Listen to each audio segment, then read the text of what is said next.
गुरुर्ब्रह्मा गुरुर्विष्णू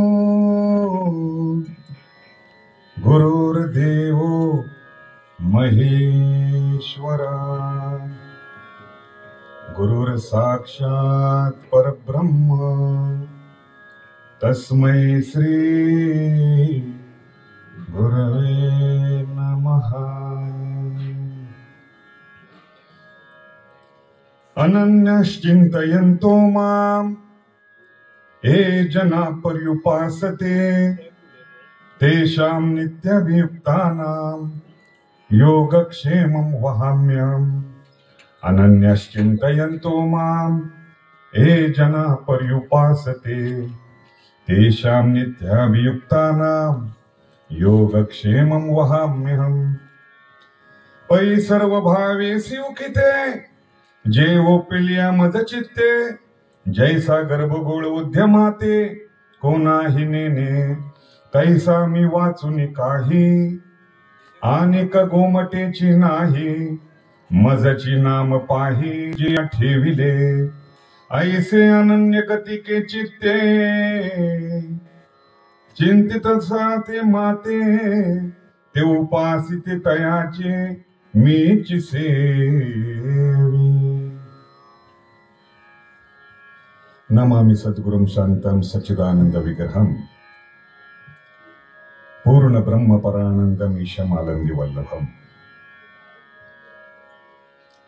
जयांचे केले स्मरण होय सकळ विद्यांचे अधिकरण तेची वंदू श्रीचरण श्री गुरुंचे मूलायाग्राय मध्याय मूल मध्याग्र मूर्तये शिनाग्र मूल मध्याय नमः पूर्णाय शंभवे।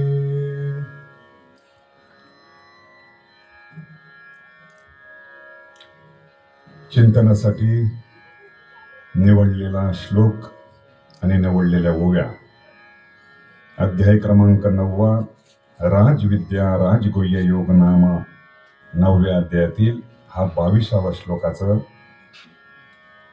आपण थोडस पांत चिंतन करणार आहोत। तत्पूर्वी वारकरी जोडो अभियान या अंतर्गत चालत असणारा आजचा या 3ऱ्या दिवशी ज्या वास्तूमध्ये आपण सर्वजण उपस्थित आहेत ते आपल्या गावचे असणारे पोलीस पाटील हरिभक्तपरायण श्री बेर्डे महाराज उभा इथं असणारे त्यांचे बंधू ज्या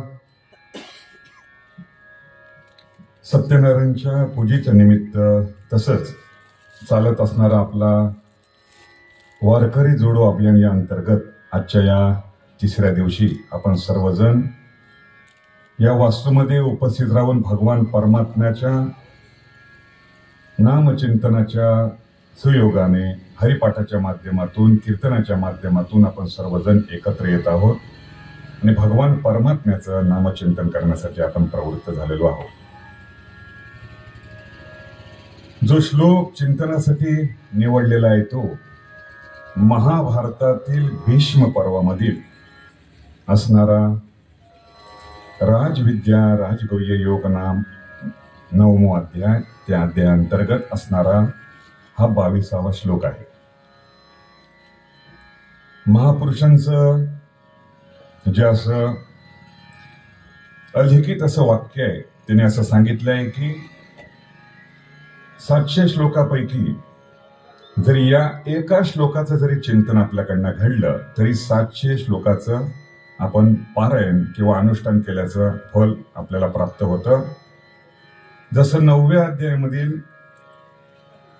जो मन्मना भो मद्भक्तो मध्याजी माम नमस्कुरुते मामेकम शरणम व्रज ह्या जो 9व्या अध्यायामधील जो अंतिम जो श्लोक आहे त्याचा मध्य आहे त्या मध्याचं जरी श्लोकन केला तरी त्याचं जसं संपूर्ण श्लोकाचं चिंतन आपल्याला घडतं तसं या अध्यायामध्ये या 22व्या श्लोकाचं आपण चिंतन करत आहोत। संपूर्ण श्लोकाचा सरळ अर्थ असा आहे की अनन्यश्चिंतयन्तो माम ये जना पर्युपासते तेषां नित्याभियुक्तानां योगक्षेमं वहाम्यहम्। अन्य आश्रय त्यागा इति अनन्यतः, म्हणजे आपला जो एक जे तत्व आहे त्या एका तत्वाच्या निष्ठेखाली आश्रयाखाली आपण ज्याचा आश्रय करतो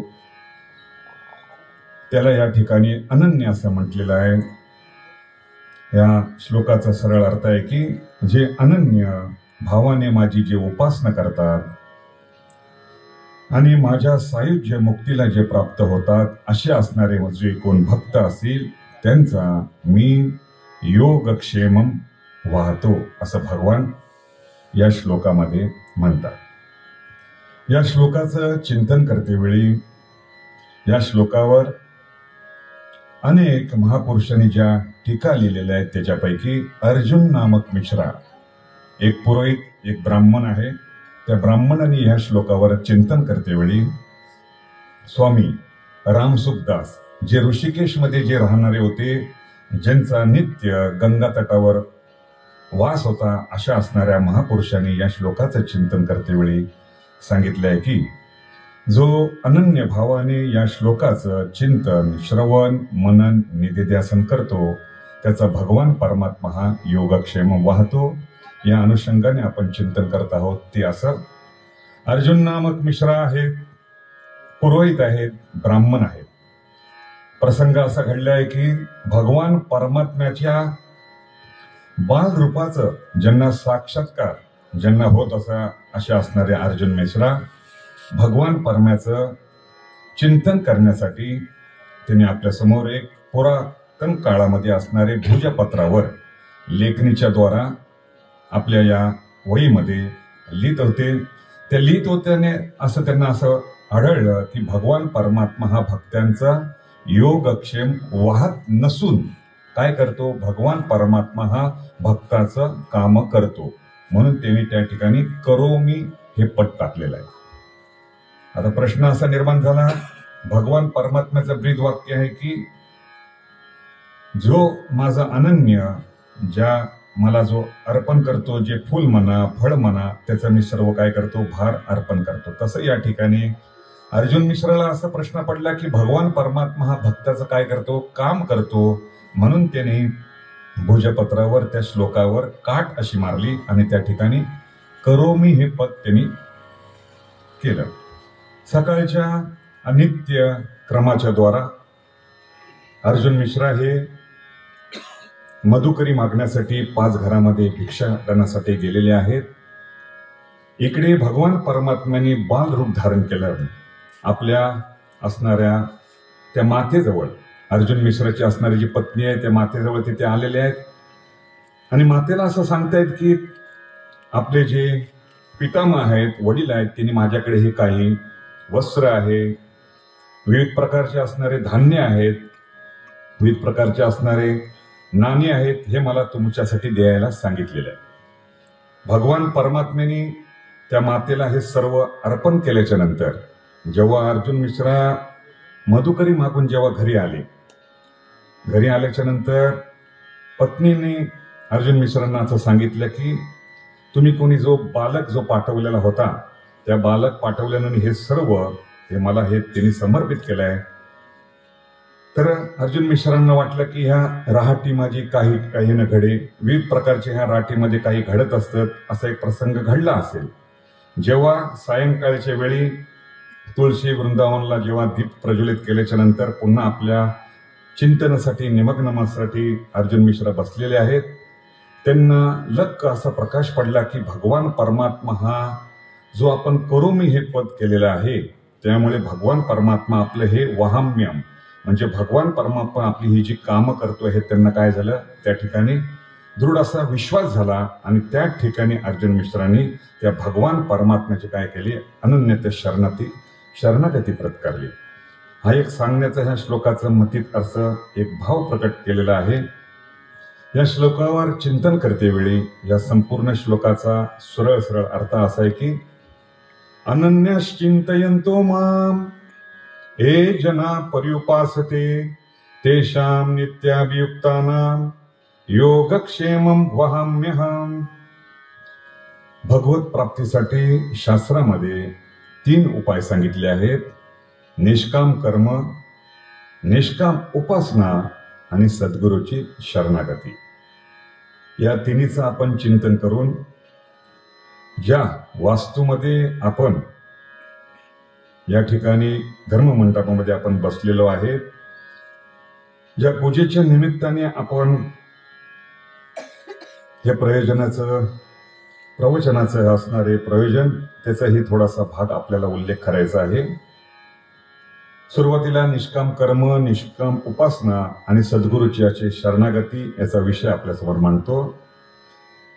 निष्काम कर्म करते वेळी ज्ञानोबा सांगतात, जे जे काही व्यापार करसी काहन भोगीसी अथवा यज्ञशी माझ्या ठाई. ज्ञानोबा सांगतात की जे जे आपल्या वाटेला जे आश्रमानुसार जे काम आलं असेल, ते आपण जे कर्म करत असोत आणि ते भगवत अर्पण करत असोत, ते काम करतेवेळी केलेली जी आपली अर्पण बुद्धी आहे, त्या बुद्धीच्या अनुषंगाने आपली ही जी बुद्धी त्या परमात्म्याच्या विषयी आपली काय दृढ आहे. तसं या ठिकाणी निष्काम कर्म करत असेल, आपल्या वाट्याला आले जे कर्म आहे, त्या कर्मामध्ये कुठल्याही प्रकारचा एक प्रकारचे भेसळ त्या कर्मामध्ये नसता कामा नये. जे आपण आपल्या वाट्याला आलेले जे कर्म आहे, ते कर्म करत असताना मी त्या कर्माचा कोणी भोगता नसून, आपल्या वाट्याला जे कर्म आलेले आहे ते कर्म हे समजून हे भगवत अर्पण हे जे आपलं कर्म आहे, हे असं जर आपण करत असेल, त्या कर्माची पूर्तता होते. निष्काम उपासना, तू मन हे मीच करी माझे भजनी प्रेम धरी सर्वत्र नमस्कारी मज एका ते. ज्ञानोबा सांगतात, जेव्हा उपासनाच्या माध्यमातून असून भगवान परमात्म्याची आपल्याला प्राप्ती करून घ्यायची असेल, की आपण भगवान परमात्म्याला जे आपण अर्पण करतोय, फूल अर्पण करतोय, फळ अर्पण करतोय, आपण तो अर्पण पाणी अर्पण करतोय, ही जी आपण उपासना करतोय, त्या उपासनामध्ये जी केलेली उपासना भगवत प्राप्तीसाठी आपण करतोय, त्या उपासनेद्वारा तो भगवान परमात्मा आपल्याला त्याची कृपा प्राप्त होते. तसं या ठिकाणी आणि तिसरी शरणागती सांगितलेली आहे ती सद्गुरूची असणारी शरणागती. ज्या शरणागतीमध्ये अनेक महापुरुषांनी, अनेक जे शिष्य आहेत, ते आपल्या सद्गुरूंना शरण गेल्याचे अनेक दाखले आपल्याला समोर आढळतात. त्या अनुषंगाने आपण एक चिंतन आपण करत आहोत. ते असं अनेक महापुरुषांच्या या लिखित अशा काही घटित अशा काही घटना आहेत, त्याद्वारा भगवान परमात्मा आपल्या भक्ताचं योगक्षेम वाहतो, हे आपल्याला लक्षात येईल. महाभारताच्या भीष्म पर्वातील जे आपण 18 अध्यायाचं दररोज आपण चिंतन करत असतो, पहिला जो अध्याय आहे तो अर्जुन विषाद योग नाम प्रथम अध्याय, दुसरा अध्याय जो सांख्य योग आहे, तिसरं कर्मयोग आहे, चौथा ज्ञान कर्म संन्यास योग, पाचवा संन्यास योग, सहावा आत्मयोग, सातवा ज्या अक्षर ब्रह्माचं आपण चिंतन करतोय तो अक्षर ब्रह्मयोग, 8वा अध्याय. 7व्या त्या अध्यायामध्ये भगवान परमात्म्याने मी नेमकं तत्व कोण आहे, मला नेमकं साध्य काय करायचं आहे आणि त्या साध्याची उपासना नेमकं काय आहे. 9व्या अध्यायामध्ये राजविद्या राजगुह्य योग नाम, 10व्या अध्यायामध्ये विभूती योगाचं वर्णन केलेलं आहे. 11व्या अध्यायामध्ये भगवान परमात्मा हा व्यापक स्वरूपामध्ये काय असं अर्जुनाला जे विश्वरूप जे दर्शन दाखवलेलं आहे ते 11व्या अध्यायामध्ये. 12व्या अध्यायामध्ये भक्ती योगाच्या माध्यमातून अर्जुनाला विविध प्रकारच्या नवविधा भक्तीचा उल्लेख केलेला आहे. 13व्या अध्यायामध्ये जे क्षर आणि अक्षर पुरुष म्हणजे क्षेत्र आदी क्षेत्रज्ञ याचा विचार. 14व्या अध्यायामध्ये जो गुणातीत असणारा पुरुष, त्या पुरुषाचं लक्षण. 15व्या अध्यायामध्ये जो पुरुषोत्तम योग, जो परमात्मा व्यापक स्वरूपामध्ये आहे, त्या व्यापक स्वरूपाला कसं आपण जाणावं. 16व्या अध्यायामध्ये श्रद्धातर विभाग योग, आसुरी संपत्तीचा योग 17-16 मध्ये आणि 18व्यामध्ये मोक्ष संन्यास. ह्या ज्या भीष्म पर्वां अंतर्गत आलेले हे जे 18 पर्व आहेत, त्या पर्वामधील आपला जो विषय आहे राजविद्या योग नाम 9व्या अध्यायामध्ये भगवान परमात्म्याने जे अर्जुनाला जे मूळ विद्याचं प्रतिपादन केलं, जो भगवान परमात्मा व्यापक स्वरूपामध्ये आहे त्याचं चिंतन, त्याचं कसं करावं, तो भगवान परमात्मा आपल्याला प्राप्त कसा होईल, साधू संत महापुरुषांनी त्याच्याविषयी अनेक दाखले दिलेले आहेत, अनेक त्यामध्ये प्रमाण आहेत.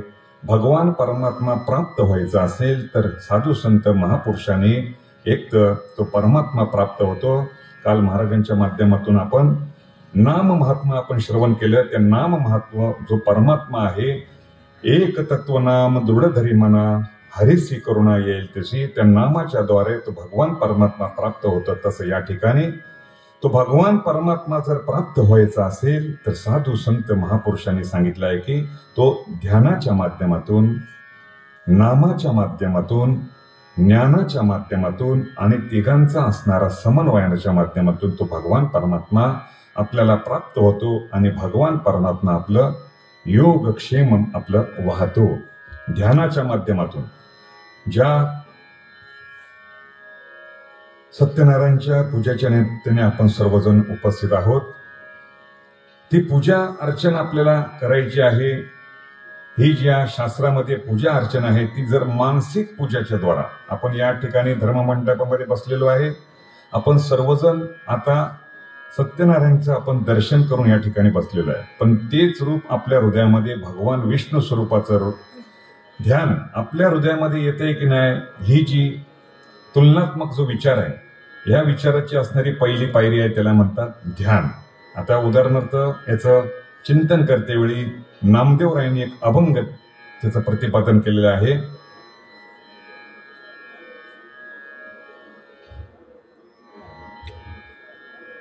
त्या प्रतिपादनामध्ये आपल्याला असं लक्षात येईल, पांडुरंग प्राप्त होईल सकळ, चरण कमळ ध्यारे मनी. भगवान परमात्मा जर प्राप्त व्हायचा असेल तर एक पहिला उपाय सांगितले आहे की तो परमात्मा ध्यानाच्या स्वरूपाने प्राप्त होतो. आता विषय असा आहे आपला, परमात्म्याचं ध्यान आपल्याला करायचं आहे. ज्याचं आपण ध्यान आपण करतो आहे ती मूर्ती अगोदर आपण तिचं दर्शन घेतलं पाहिजे. ते दर्शन घेतल्याच्या नंतर आपण ती आपल्या हृदयामध्ये आपल्याला आठवते की नाही त्याचं आपण स्मरण केलं पाहिजे. त्या ठिकाणी सुरुवातीला त्या मूर्तीचं असणारे दर्शन, स्पर्शन, कर्षण आणि संघर्षण, या 5 मुख्य विषय आपल्याला लक्षात आलं का आपण पुढचा विषय नामाचा आपण घेऊ. आपल्याकडे वेळ बरोबर किती आहे, अजून भरपूर वेळ आहे, त्याच्यामुळे मी व्यवस्थित करतो. पहिला विषय आहे आपल्या ध्यानाचा. भगवान परमात्मा जर प्राप्त व्हायचा असेल तर ध्यानाच्या माध्यमातून प्राप्त होतो. ते ध्यानाचं स्वरूप सांगते वेळी आपले अधिष्ठात्री असणे देवता पांडुरंग परमात्मा त्याचं दर्शन करून ते आपल्या हृदयामध्ये आठवतं की नाही, हे आपला पहिला विषय. दर्शनाच्या नंतर त्या परमात्म्याचा आपलं स्पर्शन, पांडुरंग परमात्म्याचं आपल्याला दर्शन झाल्याच्या नंतर त्यांच्या आपण सर्वजण पंढरपूर धामामध्ये जाऊन आलेले सर्वजण साधक, सर्व वृंदन माता पितृ या ठिकाणी उपस्थित आहेत. पांडुरंग परमात्म्याच्या चरणावर आपण काय केलेलं आहे, नतमस्तक झालेलो आहे. हे नतमस्तक झाल्याचं नेमकं संकेत काय, त्याचं आपण काय केलं, परमात्म्याचं स्पर्शन आपण केलेलं आहे. हे स्पर्शन करते वेळी त्या परमात्म्याचं असणारे रूप आपण आपल्या नेत्रामध्ये आपण साठवतोय. त्या साठवच्या नंतर आपण काय करतो, ज्या गरुड खांबावर आपण येऊन पुन्हा त्या भगवान परमात्म्याचं रूप आपण काय करतो, आपल्या नेत्राद्वारे आठवण्याचा आपण प्रयत्न करतो. ते आठवल्याच्या नंतर कर्षण म्हणजे साधू संतांच्या वचनावर विश्वास ठेवून आपण काय करतो, चंद्रभागेच्या तीरावर असणारे संत साधू मुनी यांचं काय करतो, श्रवण आपण चिंतन करतो, मनन करतो आणि त्याचं काय करतो, निधिध्यासन करतो. आणि 2 आपण साधक असतील, वृंद असतील आणि त्यांच्या सानिध्यामध्ये जो बोध आपल्याला प्राप्त झालेला आहे, ज्या साधूंचे ज्ञानोबरांची असणारे ज्ञानेश्वरीच्या माध्यमातून, जगद्गुरु तुकोबरांच्या असणाऱ्या गाथेच्या माध्यमातून आपण सर्वजण काय करतो, हे श्रवण आपण करत असतो. ही श्रवणाची पद्धत आपण आठवल्याच्या नंतर हा जो परमात्मा आहे त्याचं स्वरूप आपल्याला संतांच्या वचनावरून आपल्याला हे प्राप्त होतं. ही झाली ही सरळ सरळ त्या ध्यानाच्या अनुषंगाने सद्गुरूची असणारी प्राप्तीचं लक्षण आपल्याला प्राप्त होतो. तो जो परमात्मा आहे, ज्या पूजेच्या निमित्ताने आपण सर्वजण बसलेलो आहोत, त्या आपण त्याचं काय करतो? त्या पूजेच्या निमित्ताने असणारी अधिष्ठात्री देवता असणारी विष्णू देवता, त्याचं काय करतो? चरणामृत घेतो. चरणामृत केल्याच्या नंतर सुरुवातीला ब्राह्मण देवताच्या द्वारा त्याचा असणारा अभिषेक, श्रीकृष्ण परमात्म्याचा असणारा स्नानामृत, त्यानंतर बोधामृत, त्यानंतर कथामृत हे प्राप्त करून आपण घेत असतो. सुरुवातीला ब्राह्मण देवताच्या द्वारा अधिष्ठित असणारे जे श्रीकृष्ण परमात्मा आहे, त्या परमात्म्या असणारे जल अभिषेक आपण केल्याच्या नंतर त्याचं असणारे चरणामृत आपण काय करतो? प्राशन करतो. हे चरणामृत प्राशन केल्याचं विधी नेमकं काय आहे? अकाल मृत्यू हरणम सर्व व्याधी विनाशनम. साक्षात चरणामृत जर सेवन केलं, ज्यामध्ये आघात जे होतात, अघटित असणारे विघटित जे आघात आहेत, ते थांबण्याचं सामर्थ्य कशामध्ये आहे? चरणामृतामध्ये. म्हणजे जे विविध प्रकारचे आघात, म्हणजे उदाहरणार्थ आपण समजा एक प्रकारे असतील, रस्त्यातून मार्गातून जात असतील, गाडीचे होणारे अपघात असतील, या अपघाताचं सामर्थ्य, थांबण्याचे सामर्थ्य कशामध्ये आहे?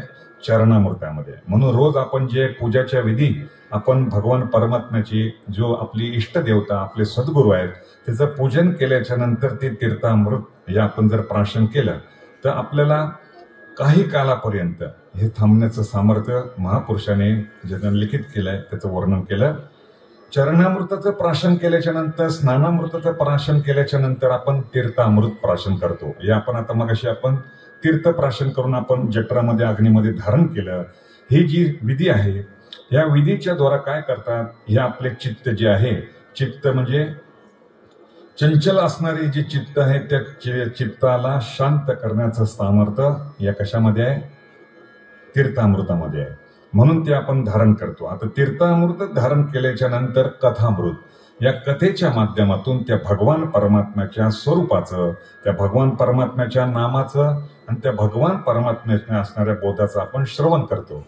हे श्रवण आपण केल्याच्या नंतर आपली स्थिती म्हणजे त्या डोलायमान असणाऱ्या स्थितीत, इथे सांगणारा वक्ता आणि बसणारे श्रोते, याच्यामध्ये सांगणारा वक्ता ज्याचं आपण श्रवण करत असतो, ते ज्ञानोबरांचे असणारे ज्ञानेश्वरची दारून, इथे अधिष्ठित असणारा जो परमात्मा ज्ञानोबरा इथे अधिष्ठित आहे, त्यांना स्मरण करून आपण जेव्हा एखाद्या विषयाचं निरूपण आपण करत असतो, त्या निरूपणामध्ये जे अधिष्ठात्री, त्या भगवान परमात्म्याचं स्वरूप जेव्हा आपण एकदा व्यासपीठावर असणारे जे अधिकारी पुरुष त्यांच्याकडून श्रवण करतो, उदाहरणार्थ आदिनाथ, उमा, मच्छिंद्र, गोरक्ष ही जी दिव्य परंपरा, त्या परंपरेमधील महात्मे त्यांच्याकडून श्रवण केल्याच्या नंतर तो परमात्मा आपल्याला प्राप्त होतो. ही जे कथा कशामध्ये? कथामृताच्या द्वारामध्ये. आता बोधामृताच्या द्वारामध्ये त्या भगवान परमात्म्याचं जसं सगुण चरित्रे परम पवित्रे सादर वर्णावे, सज्जन हृदय मनोभावे आदी वंदावे, जेणे करुणी मूर्ती ठसेल अंतरी श्रीहरीची, ऐसी कीर्तन मर्यादा आहे संतांच्या घरची. या कथामृताच्या द्वारा त्या भगवान परमात्म्याचं स्वरूप आपल्याला लक्षात येतो. तो भगवान परमात्मा व्यापक कसा आहे त्याचंही आपल्याला लक्षात येतं. हा विषय आपल्याला समजल्याच्या नंतर दुसरा विषय आहे त्या परमात्म्याचं नाम. सुरुवातीला आपण ध्यानाच्या संदर्भात आपण चिंतन केलं. आता भगवान परमात्म्याला नामाच्या द्वारा तो भगवान परमात्मा आपल्याला आळवण्यात येतो.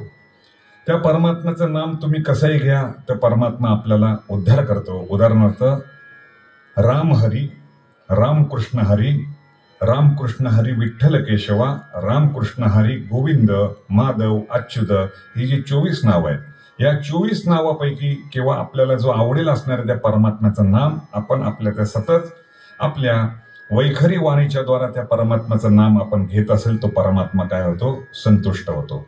असं एक कथामृत केलेलं आहे. तो भगवान परमात्मा त्या नामामध्ये राहून तो भगवान परमात्माच आपला योगक्षेम कसा वाहतो या संदर्भामध्ये ज्ञानोबरांच्या चरित्रामधील एक भाग आपल्या समोर ठेवतो. तो असा, उज्जैन क्षेत्रामध्ये श्री निवृत्ती, ज्ञानदेव, सोपान मुक्ताई आदी नामदेवराय ही संत मंडळी उज्जैन क्षेत्रामधून तीर्थयात्रेच्या निमित्ताने सर्वजण परिभ्रमण करत होते. आपला विषय असा आहे की भगवान परमात्मा आपल्या भक्ताचं योगक्षेमम वाहतो, हा विषय आपला चालू आहे. त्या संदर्भात उज्जैन नगरीमध्ये राजा असणारा भोज परान्वय 1203चा काल, इसवी सन 1203 ते इसवी सन 1232च्या या काळामध्ये श्री संत निवृत्ती ज्ञानदेव सोपान मुक्ताई आदी करून नामदेवराय हे संत मंडळी तीर्थयात्रेच्या निमित्ताने उज्जैन या क्षेत्रामध्ये दाखल झाली होती. त्या ठिकाणी राजा भोज या त्या नगरीचा राजा होता आणि त्या राजाच्या पदरी असणारा जे ज्योतिष होते त्यांचं नाव होते वीरमंगल. वीरमंगल या ठिकाणी त्या राजाच्या पदरी होते. काही कारणास्तव राजाला शिकारीसाठी वनामध्ये जाण्यासाठी भाग पडलं आणि काही कालानंतर वनात जाण्याच्या निमित्ताने गेला आणि पुन्हा माघारी फिरला. त्या दरबारामधील असणारे सर्व राज ज्योतिष असणारे मुख्य कोण वीरमंगल याला राजाने असा प्रश्न केला की मी जेव्हा शिकारीला जात असताना पुन्हा मागे का फिरलो याचं मला उत्तर तुम्हाला द्यायचं आहे. जर मला तू हे उत्तर दिलं नाहीस तर मी तुला काय जी राजाची द्वारा जे देण्यात येणारे जे मानधन आहे ते तुला सरकारी खजानातून देणारे मानधन आहे ते तुला बंद करण्यात येईल. माझं हे जे मला जो प्रश्न पडलाय त्याचं उत्तर मला तू 7 दिवसात द्यायचं आहे. असा प्रश्न कोणी केला? राजाने प्रश्न केल्याच्या नंतर वीरमंगलाने ज्योतिषाच्या माध्यमातून गणिताच्या माध्यमातून सर्व आकडेमोड केली पण उत्तर काही सापडत नव्हता. राजाने असं सांगितलं होतं की 7 दिवसाच्या आतमध्ये जर मला तू उत्तर दिलं नाहीस तर तुला काय करणार, देहदंडाची शिक्षा देणार आणि असणारे आतापर्यंत जे राज दरबारातून देण्यात येणारे जे मानधन आहे ते संपूर्ण तुझं घेण्यात येईल. असा निरोप राजाकडून पोहोचल्याच्या नंतर वीरमंगलाला अपराधी भावनेनुसार आता राजाच्या पदरी जाऊन मरण्यापेक्षा आपण उज्जैन क्षेत्रामध्ये असणारी जे त्रिवेणी संगम आहे, क्षिप्रा नदी आहे, त्या ठिकाणी आपला काय करायचं, देह समर्पित करायचा असा भाव जेव्हा वीरमंगलाच्या लक्षामध्ये आला आणि त्या ठिकाणी एक असणारी वरंगणा जिला वेश्या असे म्हणतात त्या वेश्याने वीरमंगलाला पाहिलं. वीरमंगलाला पाहिल्याच्या नंतर वीरमंगला हा क्षिप्रा नदीमध्ये आपला देह समर्पित करणार आहे ही भावना लक्षात आल्याच्या नंतर ती वरंगणा तिथे आलेली आहे आणि वीरमंगलांना न विचारता तिने त्याला उत्तर दिलेले आहे की राजाच्या दरबारामध्ये राजाने तुला काही जे प्रश्न विचारलेले आहेत त्या प्रश्नाच्या उत्तर मी तुला देतो. जेव्हा शिकारीला जात असताना त्या राजाने एक काय केलंय, रजक स्त्री म्हणजे जिला 4 दिवसाचा विटाळ असतं अशी असणारी स्त्री पाहिली. त्याच्यामुळे राजा पुन्हा माघारी राजवाड्यामध्ये आला. हे त्याचं उत्तर आहे. हे उत्तर तो फक्त राजाला द्यायचं आहे असा प्रश्न कोणी केला? वरंगणा मातेने केलेला आहे आणि तो उत्तर घेऊन राजाच्या दरबारामध्ये वीरमंगल आलेला आहे. सर्व दरबारामध्ये सभा भरलेली आहे. त्या सभेमध्ये असणारे सर्व मंत्रिमंडळ उपस्थित आहेत. राजाने प्रश्न केला की मी जेव्हा शिकारीला गेलो होता तेव्हा नेमकं काय प्रसंग घडला हे मला तुम्ही सांगा. तर वीरमंगलाने असं सांगितलं, तुम्ही जेव्हा शिकारीला गेला होता तेव्हा तुमच्या बरोबर असणारे सारथी आणि असणारे जे घोडदळ जी घोडे आहेत त्याच्या समवेत तुम्ही जात असताना एक सुंदर जी मोहित असणारी स्त्री तुम्ही पाहिल्याच्या नुसार तुम्ही पुन्हा मागे फिरले. हा प्रसंग घडल्यामुळे तुम्ही राजदरबारामध्ये परत आलेला आहे. राजाने त्या वीरमंगलाला जो आपले राज ज्योतिष आहेत त्यामुळे त्यांना विविध प्रकारच्या सत्काराने त्यांना मानचिन्हित केलेला आहे आणि राजाने त्या वीरमंगलाला असा प्रश्न केला, तुला हे कारण नेमकं समजलं कसं हे मला सांग. त्या वीरमंगलाला सांगितलं की मला पण ह्याचं उत्तर काय जे जाणून घेण्याची इच्छा आहे. आपण ज्यांच्याकडून हा तुम्हाला तुम्ही सत्कार दिलेला आहे तो सत्कार त्या मातेला तुम्ही द्या जेणेकरून हे जिने जे उत्तर मला दिलेलं आहे त्याचं आपण पूजन अर्चन करू. राज ज्योतिष असणारे वीरमंगल आणि राजा हे दोघंही त्या वरंगणा मातेकडे ते वेश्याकडे आलेले आहेत. त्या मातेने सांगितलं माझी आई ही काय होती, वरंगणा, पहिली वेश्या होती. त्या मातेला अनुताप झाला. त्या अनुतापाच्या मुळे त्या मातेने काशीमध्ये जाऊन रामानंद स्वामींची काय घेतली, दीक्षा घेतली. त्या दीक्षा घेतल्यानंतर रामानंद स्वामीजीने त्यांना निवृत्ती, ज्ञानदेव, सोपान मुक्ताई आदी 4 भावंडाचा जप सांगितला. त्या जपाच्या अनुषंगाने माझी माता त्या जप करत करत काशी क्षेत्रामध्ये तिने आपला देह समर्पित केला.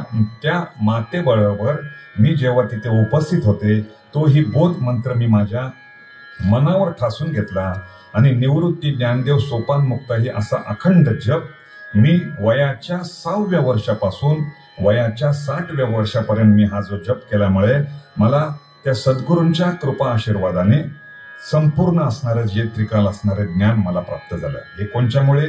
ते रामानंद स्वामीजींच्या कृपा आशीर्वादाने हे सर्व मला प्राप्त झालं. त्या अनुषंगाने जेव्हा वीरमंगल हे जेव्हा त्या शिप्रा नदीमध्ये जात असताना, देह समर्पित करत असताना त्या मातेने हे जेव्हा पाहिलं आणि हा संपूर्ण प्रसंग तिथे उद्भवला. हा प्रसंग उद्भवल्याच्या नंतर वीरमंगलाला असंही वाटलं की आपण आपल्या जे राजा भोज याच्या ह्या दरबारामध्ये आपण हे सेवा करत आहोत, पण आपल्या जीवनामध्ये कुठल्याही प्रकारची गुरुची प्राप्ती नाही, कुठल्याही प्रकारच्या असणाऱ्या आपल्या संतांचा उपदेश आपल्या मनावर आपण ठसवला नाही. म्हणून त्या वीरमंगलाने त्या मातेला असा प्रश्न केला, तुम्ही जो बोध प्राप्त करून घेतलेला आहे त्या सद्गुरूंची मला प्राप्ती कशी होईल, आणि जो मला सद्गुरू मला प्राप्त करून त्यांच्याकडनं मी बोध आत्मसात करून कसा घेईल, हे मला तुम्ही सांगा. तेव्हा मातेने त्यांना सांगितले की तुम्ही काय करा, ज्या बोधाकडून मी हे गुरुमंत्र घेतलेला आहे ते असणारा स्वामी रामानंद स्वामींच्याकडे तुम्ही जा. ते तुम्हाला निवृत्ती, ज्ञानदेव, सोपान मुक्ताई हा तुम्हाला मंत्र देतील, त्याच्यावर तुम्ही राहा. हा सर्व प्रसंग घडल्याच्या नंतर त्या वीरमंगलाला सांगितले, जेव्हा निवृत्ती, ज्ञानदेव, सोपान मुक्ताई यांची दिंडी उज्जैन क्षेत्रामध्ये जेव्हा येतील, तेव्हा तुमचं काय करणार, आपला उद्धार होईल आणि ते तुमचं काय करतील, योगक्षेमम वाहतील. आपला प्रसंग चालू आहे, त्या अनुषंगाने आपलं चिंतन करतो आहोत. वीरमंगलाने सुरुवातीला दुधावर राहून भगवान परमात्म्याच्या प्राप्तीचा निवृत्ती, ज्ञानदेव, सोपान मुक्ताई जप सुरू केला.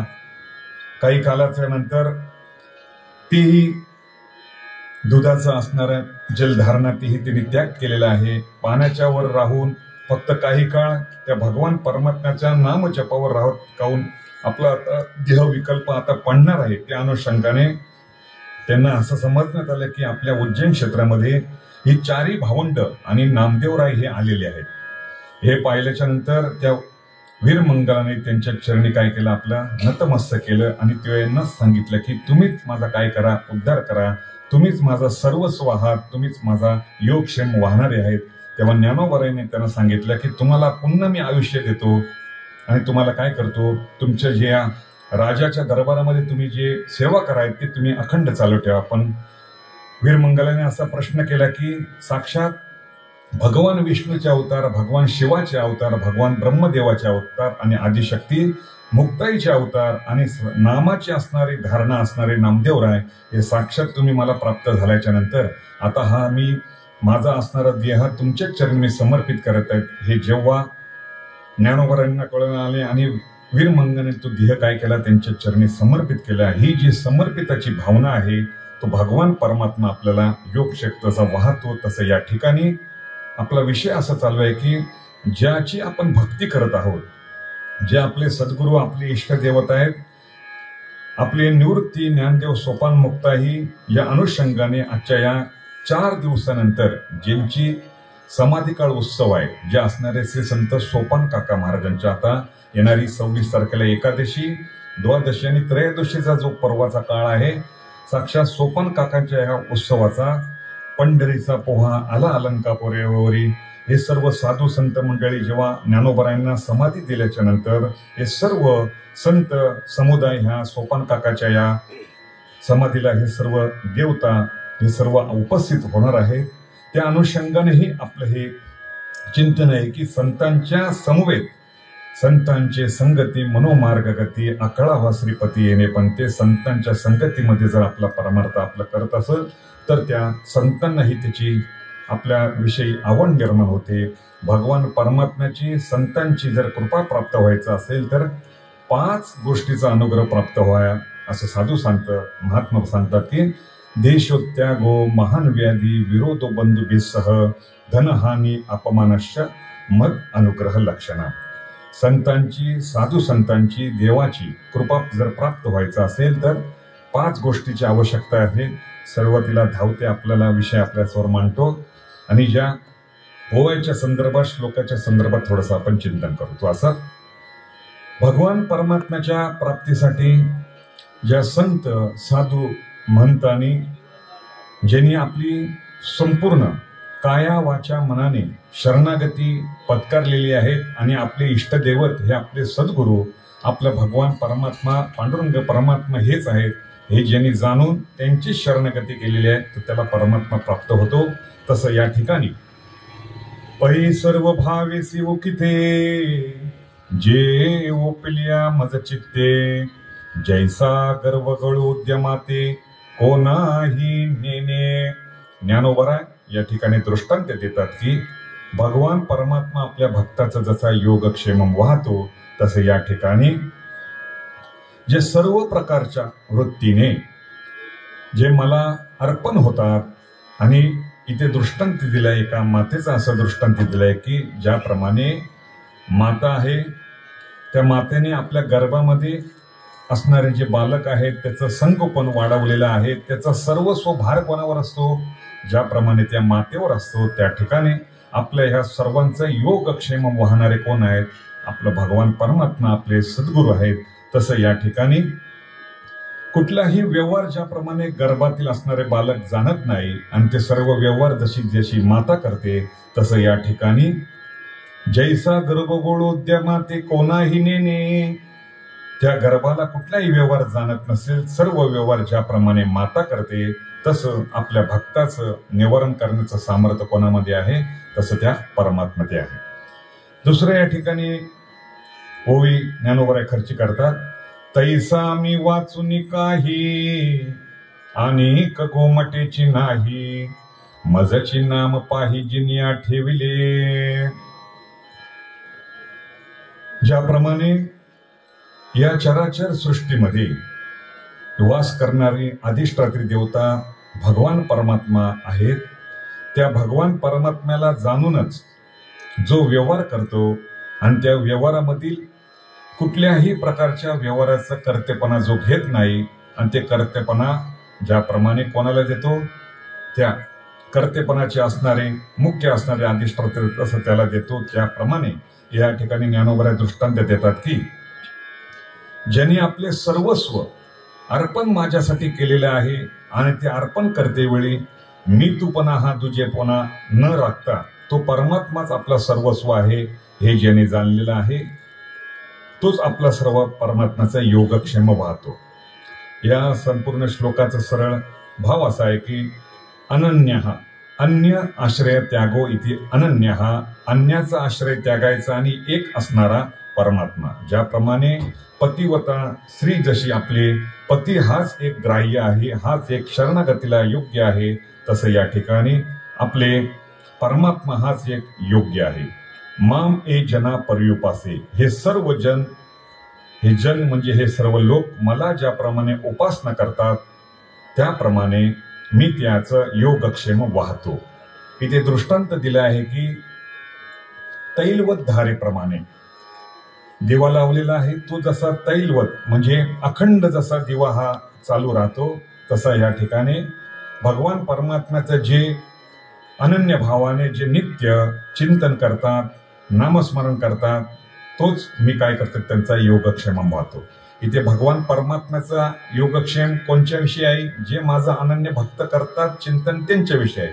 आणि संतांचं असं जर आपण जर चिंतन केलं संतांचं असं आहे की कुठल्याही प्रकारच्या असणाऱ्या खाणीमधील असणारे जीव असतील त्यांचा हे उद्धार करून घेण्याचं सामर्थ्य संतांमध्ये आहे. पण भगवान परमात्मा असं आहे जेशी तेव्हा घेशी अशी दृढता आहे देवताकडे भगवंताकडे पण संतांकडे ती देवता नाही. संतांकडे म्हणजे कुठल्याही खाणीमध्ये योनीमधील असून पण त्यांचा उद्धार करण्याचं सामर्थ्य त्यांच्यामध्ये आहे. तसं या ठिकाणी भगवान परमात्मा सांगतात मी त्या भक्ताचा योगक्षेमम वाहतो. इथे एक दृष्टांत असा दिलाय की भगवान परमात्म्याची प्राप्ती जर आपल्याला करायचं असेल तर या पुराणामध्ये अनन्य इथे एक दृष्टांत दिलाय. दोन संन्यासी महात्मा आहेत. एकाचं चित्त आहे एक आयाचित वृत्ती, म्हणजे जेव्हा कोणी एक ग्रस्त त्यांना कुठल्याही प्रकारचं भेट अर्पण करत असेल तेव्हा ते जेव्हा तो घेणार तेव्हाच तो संन्यासी महात्मा ग्रहण करतो. आणि दुसरं असणारं संन्यासी महात्मा आहे कोणाच्याही घरी जायचे, भिक्षा मागायचे आणि ते भिक्षाटन करायचं. प्रसंग असा घडला, दोघंही भिक्षा मागण्यासाठी गेलेले आहेत आणि काही कारणास्तव एक जो आयाचित वृत्तीचा जो संन्यासी महात्मा आहे तो एका झाडाजवळ बसलेला आहे. त्याने असा संकल्प केला की भगवान परमात्माच माझा योगक्षेम वाहणार आहे, त्याच्यामुळे मी कोणाकडे काही जाणार नाही आणि भिक्षा काही मागणार नाही. तेव्हा दुसरा संन्यासी असं म्हटलं, तू असं करू नकोस, माझ्याबरोबर भिक्षाटनाला चला आणि काही काय भक्षण कर. पण त्यांनी काही ऐकलं नाही. तो दुसरा संन्यासी निघून गेलेला आहे. आणि इकडे योगायोग असा प्रसंग घडला की काही राजाची असणारी काही मंडळी, राज दरबारातील सेवक, आपले असणारे गुरुजी जे संन्यासी महात्मा आहेत, ज्या नदीच्या पैलतेडावर असणारा आश्रम आहेत तिकडे त्यांना विविध प्रकारच्या असणारे सोन्याच्या वस्तू असतील, भिक्षा म्हणा असतील, ते त्यांना अर्पण करण्याचे जात होते. तेवढ्यात तिथे असणारे तो संन्यासी तिथे भेटलेला आहे. म्हणजे ज्याची वृत्ती आयाचित आहे त्याला भगवान परमात्मा कुठल्याही प्रकारच्या असणाऱ्या साधनाच्या द्वारा त्याला ती संपूर्ण कामना पूर्ण करतो. तसं याच्यातून त्या संन्यासी महात्म्याने असा बोध प्रकट केला की ते धुन्यर्थ असा निकालतो, धुन्यर्थ असा काढला जातो की भगवान परमात्मा आपल्या भक्तांचं सर्वस्व योगक्षेम वाहतो. तसं त्याप्रमाणे संन्यासी महात्म्याने असं चिंतन केले की कुठल्याही प्रकारच्या कोणाकडून न घेता तो भगवान परमात्माच आपलं योगक्षेम वाहतं हे त्यांना जसं कळालं आणि त्याच ठिकाणी आपलं त्यांनी काय प्राण अर्पण केला. अशी ज्यांची वृत्ती आहे, असे जे महात्म्य आहेत, त्या अनुषंगाने आपण या राजविद्या राजगुह्य योगाचा चिंतन करते वेळी अनेक संत महात्म्याने त्याच्यावर चिंतन करते वेळी त्यांनी असं चिंतन केलेलं आहे की भगवान परमात्म्याच्या प्राप्तीसाठी ज्यांनी ज्यांनी आपलं सर्वस्व अर्पण केलेले आहेत आणि ते अर्पण करते वेळी आता विकलांग स्थिती आलेली आहे.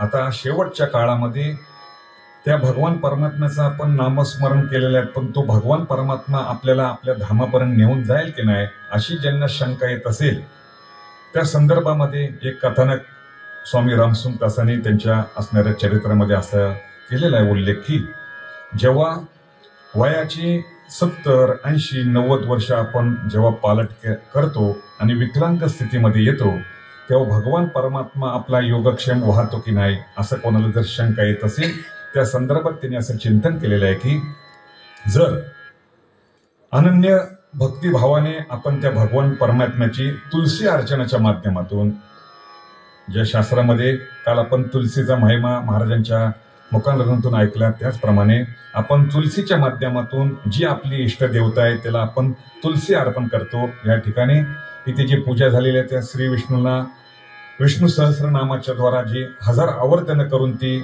ज्याप्रमाणे तुलसी अर्चन केली तसे वयाच्या विकलांग स्थितीमध्ये आपल्याकडून जी काही पूर्वसुरीच्या माध्यमातून किंवा आपल्या काळातून ज्या पूर्वसुरी म्हणजे पहिल्यांदा सुरुवातीला आपल्याकडनं जरी साधना जरी घडल्या असतील तर तो भगवान परमात्मा आपल्या विकलांग स्थितीमध्ये आपल्याकडनं ही साधना जरी घडली नाही तरी तो भगवान परमात्मा ती साधना पूर्ण करून घेतो. असा साधू संतांचा महात्म्यांचा असा निर्वाळा आहे.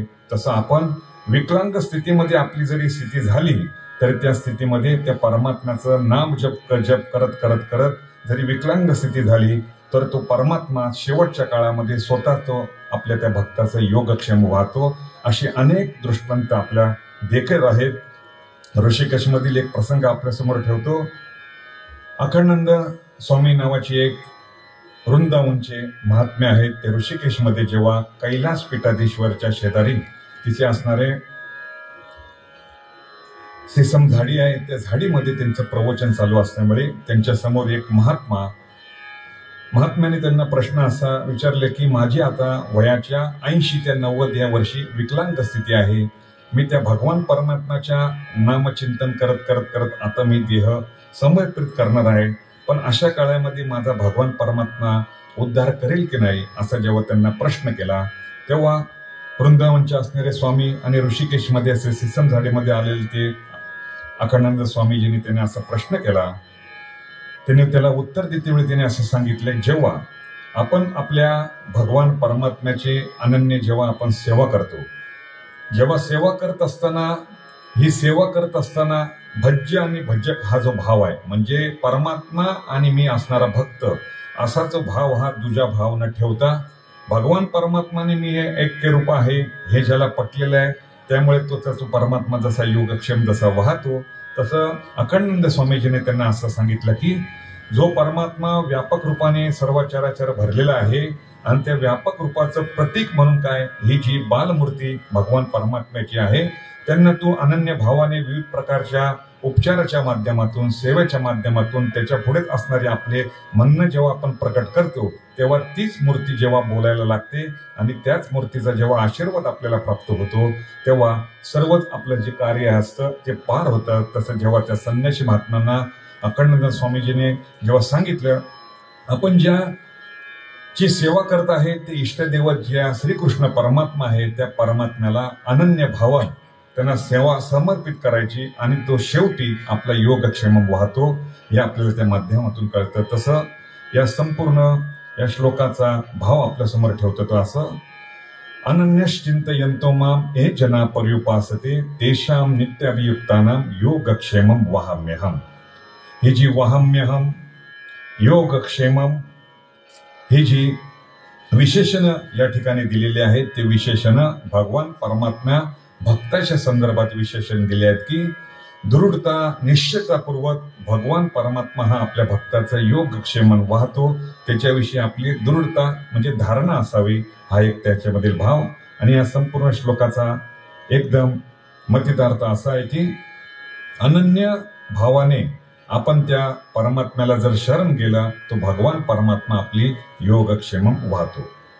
असो, ज्या वायुमंडलामध्ये या धर्ममंडळामध्ये आपण सर्वजण उपस्थित आहोत, आता अवघ्या काही क्षणामध्येच हरिपाठाच्या माध्यमातून आणि बरोबर हरिपाठ झाल्याच्या नंतर कीर्तनाच्या माध्यमातून आपण भगवान परमात्म्याचा नामाच्या जपाच्या द्वारा आपण ही आजची असणारी आहुती पूर्ण दिवसाची आपण समर्पित करत आहोत.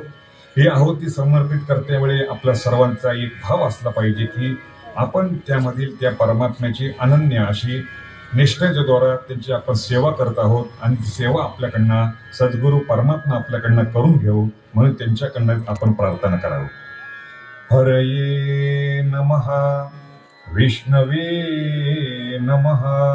ही झालेली प्रवचनरूपी वाक्पुष्प आपल्या असणारे सर्वांचे सद्गुरू गुरुवर्य भालेकर महाराजांच्या चरणी, या वायुमंडलामधील अधिष्ठित असणाऱ्या सर्व देवता, आमचे असणारे गुरुबंधू, मातृ पितृवर्ग या सर्वांच्या चरणी ही समर्पित सेवा करायची आहे. या सेवेचा भाग योगच झालेला आहे, त्याचा क्षेम होण्यासाठी आपण प्रार्थना करावी की या वैखरी वाणीच्या द्वारा आपण जे काही आपल्या समोर जे विषय मांडत आहोत हे आपल्या अंतःकरणामध्ये ठसावं आणि ती भगवान परमात्मा जसे ज्याप्रमाणे आपल्या अंतःकरणामध्ये ठसाव त्याप्रमाणे माझ्या अंतःकरणामध्ये ठसाव म्हणून त्यांच्याकडे आपण एक प्रार्थना भिक्षाच्या द्वारा करावं. हरि ओम भद्रं नो अपिवातन मनः. ओम शांती शांती शांती. हरये नमः. पुंडलीकवरदे हरि विठ्ठल.